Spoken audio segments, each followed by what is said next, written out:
I do not have time for another one of your hunts, Master Dwarf. Ah, but this is your hunt, Captain. There's a pack of war chiefs just arrived in Nurn. Call themselves Beastmasters.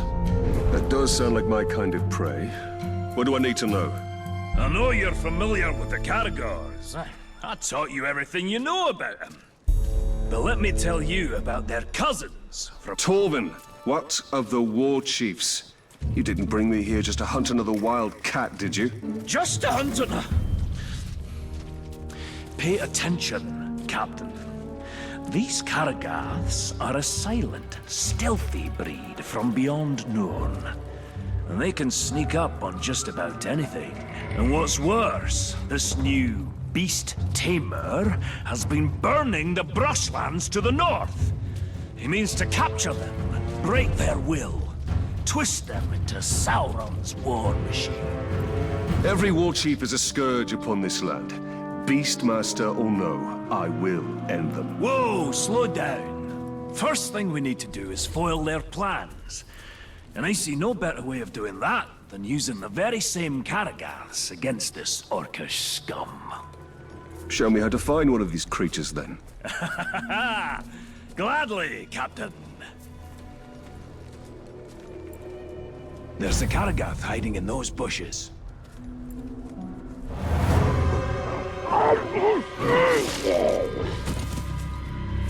There it is. Go get it.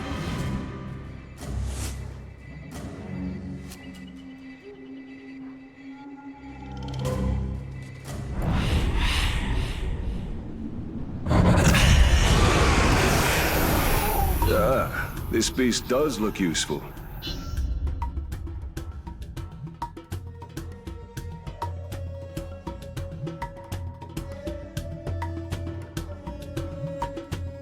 Excellent! Now listen, there's an Uruk camp nearby. It's where they're bringing their captured beasts. I suggest you take your new pet and prowl up to them unnoticed.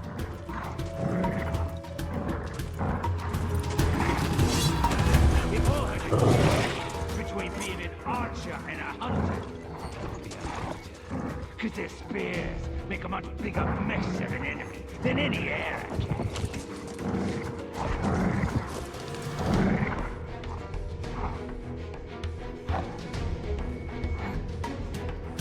Been hearing weird sounds on the wind.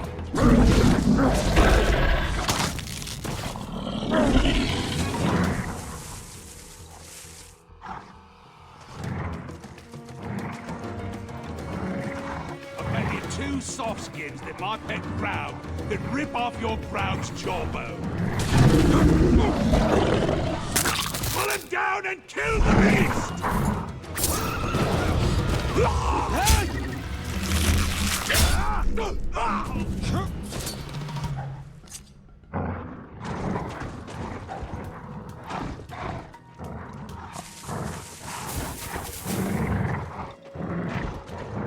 Best kind of slave is a fat one. Lots of meat on his bones.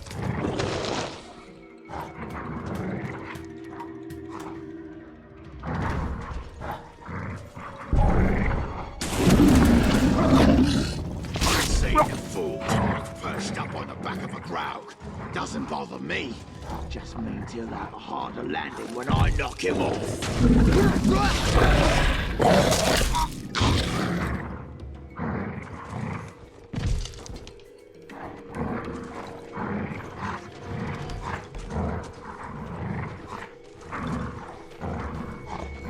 I think that right. We'll save the rent and the trouble of dealing with your sorry ass.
Very good, Captain.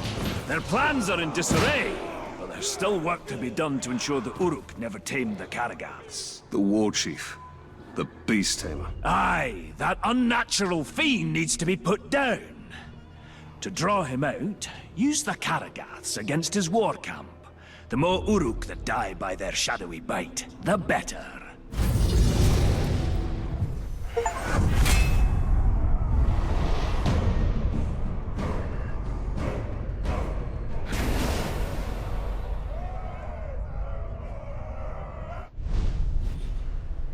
I will not let the Uruks exert mastery over these Karagaths.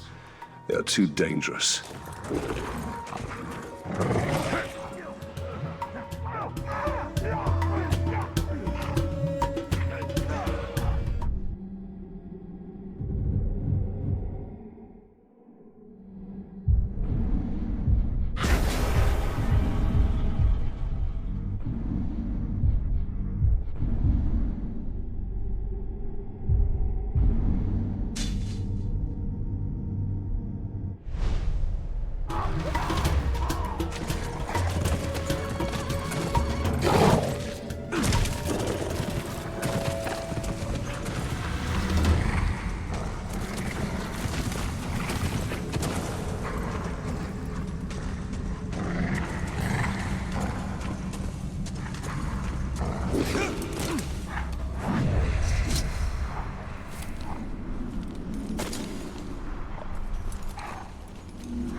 It's the keen edge what cuts the mountain, they say.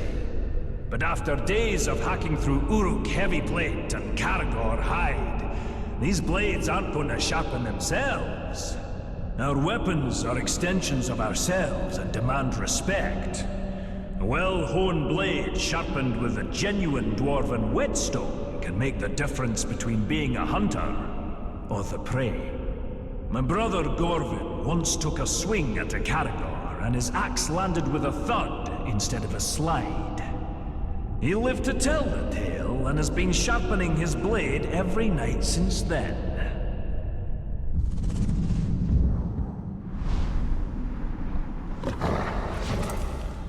There is little more satisfying than a sharp blade removing the head of an orc.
You'd think the sight of a lone peak in the countryside would bring cheer to a dwarf's heart. But alas, that is not so here. Orodruin, the Mountain of Fire. This volcano stands alone on the plateau of Gorgoroth, but the whole of Mordor seems to dwell in its shadow. It's said Sauron chose this land for his domain because of that mountain. And I hope it suits him. Even dormant, anyone unlucky enough to travel these lands has that hill to thank for choking this acrid air, filling our lungs with ash and our hearts with dread.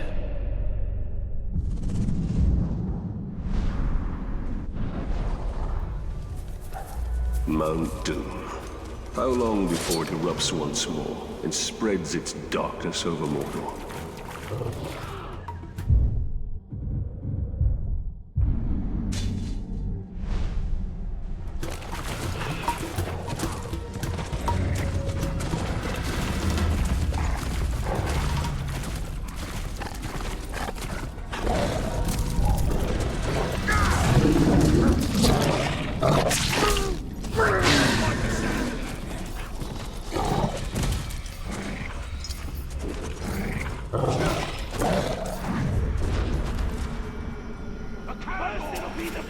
This is your aim. If it's worthy game and a respectable trophy you're after, the Caragor roam Mordor in ferocious packs. Quick on their feet and strong to boot, be wary. Their claws are sharper than steel, and I've seen them crush rock-hard orc skulls like eggs in their jaws. Even wargs and lions give them wide berth. One look at these beasts and you'll know why the pointy ears have named them Bringers of Fear.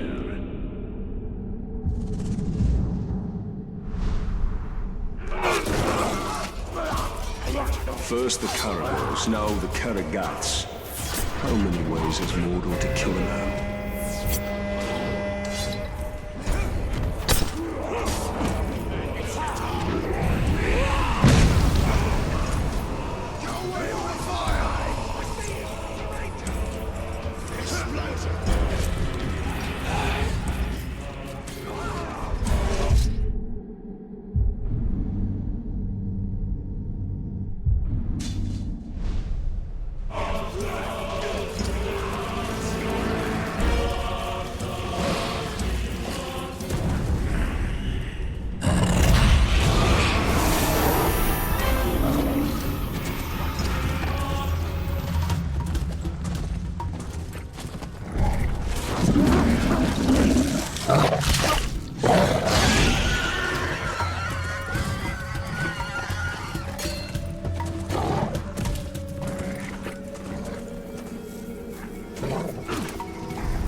In my travels, I've amassed a worthy collection of treasure and trophies, heads and hides from all manner of foul beast, and even some lovely trinkets from the Second Age.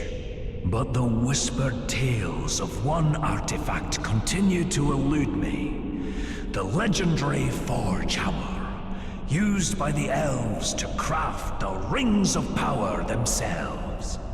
The hammers I've found so far in my hunt have brought me no closer to finding the one I seek. Perhaps the spirit of the elves do not want to see their precious artifact in the hands of a dwarf.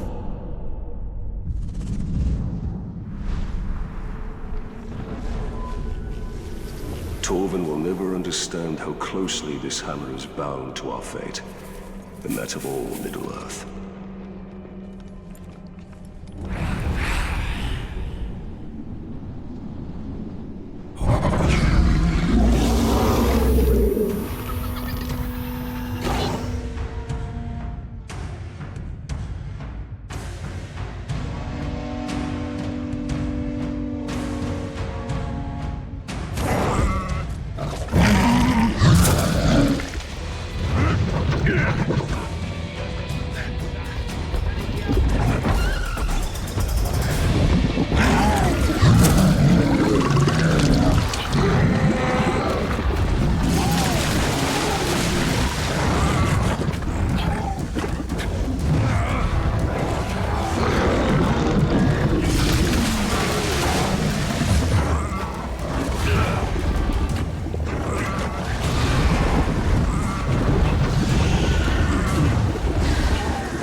A mysterious man in my travels, a ranger of Gondor named Talion.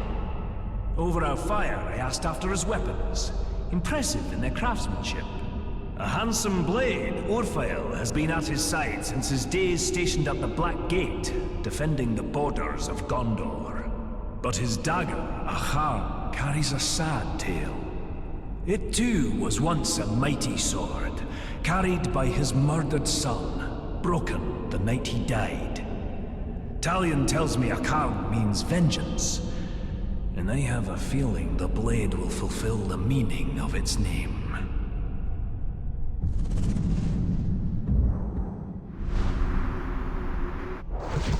I have slain countless Uruk, but still I seek vengeance.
Who's at the top? That talk's long gone. Slow moving, but nigh unstoppable, these great beasts appear to be distant cousins of the six-tusked Mumakil. Even a great hunter like myself has never brought down one of these beasts as a trophy. But they're not difficult to track. The very earth shakes under their thundering feet. It's wise to keep on your toes when you're around them so you don't end up underneath theirs. I've seen them rampage and crush orc, troll, and man alike into jelly.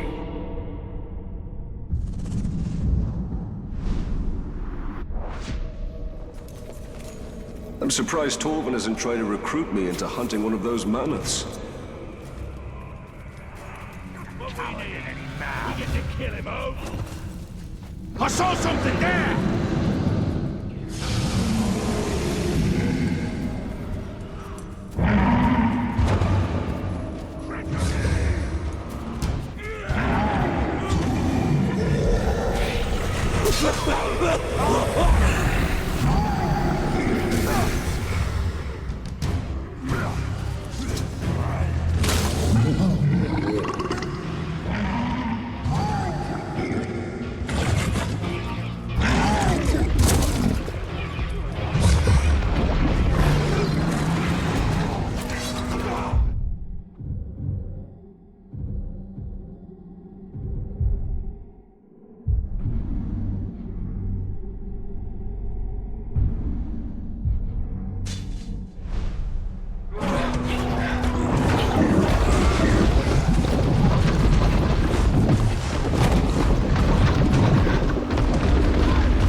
things in Mordor cause even the Uruks and trolls to quake in fear. And one such beast is the rare horned Graug. Standing nearly 5 dwarves tall, they're nigh unstoppable juggernauts of wanton destruction.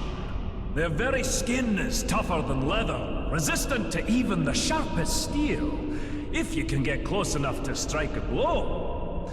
What I wouldn't give for a mithril blade on my next hunt for these dire monstrosities.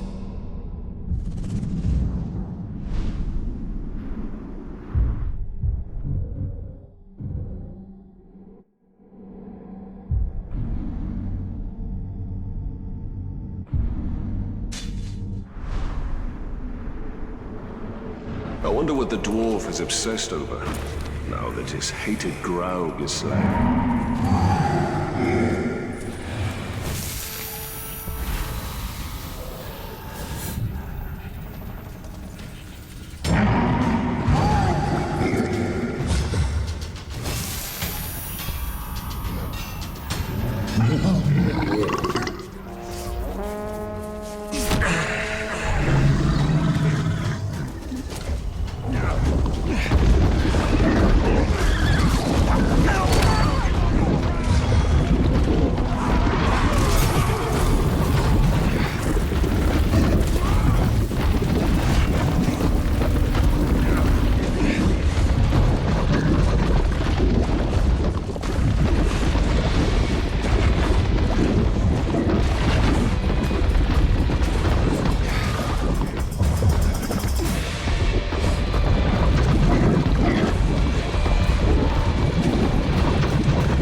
Darkness fall.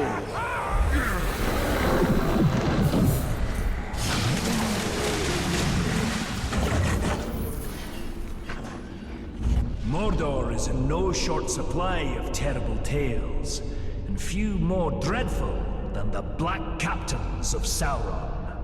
I have never laid eyes on them myself, but their descriptions to me are the stuff of nightmares. A man trapped in perpetual agony in armor that does not grow with him. Another cursed for picking up the mace of Sauron after battle.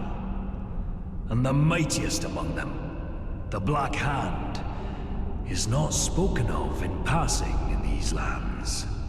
May my beard grow ever longer ere I cross paths with these villains. I'll stick to hunting fairer game.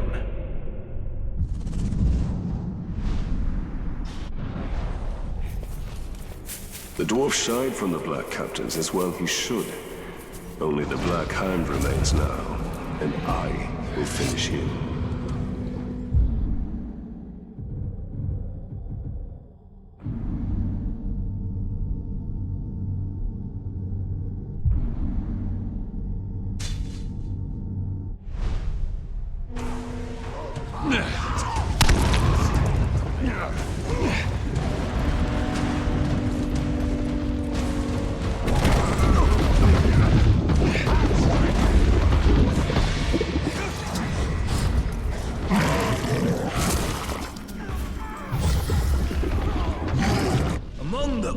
Of Mordor, their greatest are the fighting Uruk-hai, and among them, their vicious captains reign over the tribes and armies with ironclad fists. I've dodged more than one pack of foul Uruk on my hunt to these dire lands, and I've stolen glimpses of the rite of ascension among these foul folk. Only the strongest and most devious lead, slaughtering their own kind until none stand to oppose them. Brutal, savage, dangerous. And they don't smell very sweet either.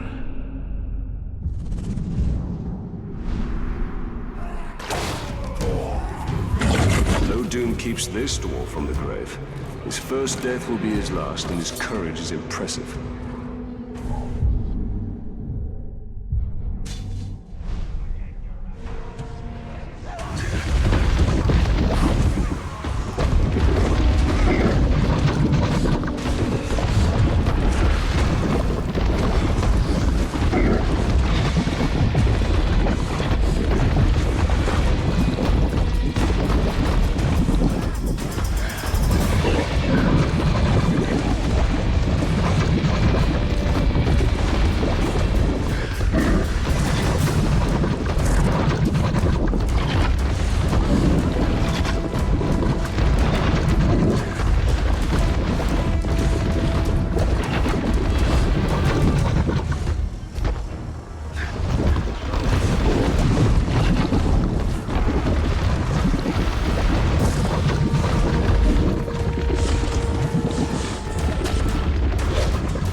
Cowards run away.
solitary pass between the Valley of Udun to the north and the Plateau of Gogoroth to the south is guarded by the dread, graven image of Sauron himself, with the great kinds of men held subjugated in chains. The rock and steel of this visage inspires no deference in me for the craftsmanship or stonework. And by my beard, I am thankful this is the closest I'll ever come to seeing the Dark Lord. The shadows grow long this evening. I will write no more.